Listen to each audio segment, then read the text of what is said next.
Felix पिछले 20 सालों से इस बैंक में सफाई का काम कर रहा था, लेकिन आज आखिरकार उसके 20 साल की मेहनत वसूल होने वाली थी।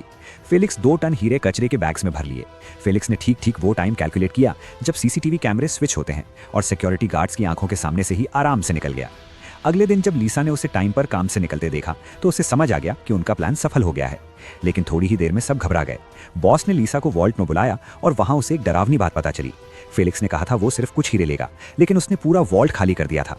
हीरे कहाँ गए ये पता लगाने के लिए कंपनी ने सबसे प्रोफेशनल डिटेक्टिव को हायर किया। लीसा घबराने लगी, मगर फेलिक्स शांत था। उसने कहा टेंशन मत लो। अगले दिन कंपनी को एक ब्लैकमेल लेटर मिला। उसमें लिखा था हीरे वापस चाहिए तो 100 मिलियन पाउंड्स दो। बॉस समझ गया कि चोर का असली मकसद हीरे नहीं कुछ और है। तभी टाइसन कंपनी भी पहुंच गई। उन्होंने सिर्फ 5 मिलियन पाउंड देने की बात कही, वरना कंपनी दिवालिया हो जाएगी। दोनों तरफ की बातचीत फेल हो गई और हालात बिगड़ते गए। लीसा को गिल्ट होने लगा। उसने जोनी से मिन्नत की कि हीरे वापस कर दे, लेकिन उसने कुछ नहीं बताया। आखिरकार लीसा ने खुद ही ढूंढने का फैसला किया। एक दिन जब वो कंपनी के सिंक पर हाथ धो रही थी, उसकी ईयररिंग अंदर गिर गई।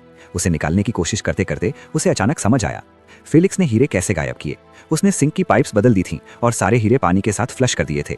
लीसा तुरंत सीवर के आखिरी छोर पर पहुंची। वहां ढेर सारे हीरे पड़े थे। लीसा देखकर हैरान रह गई।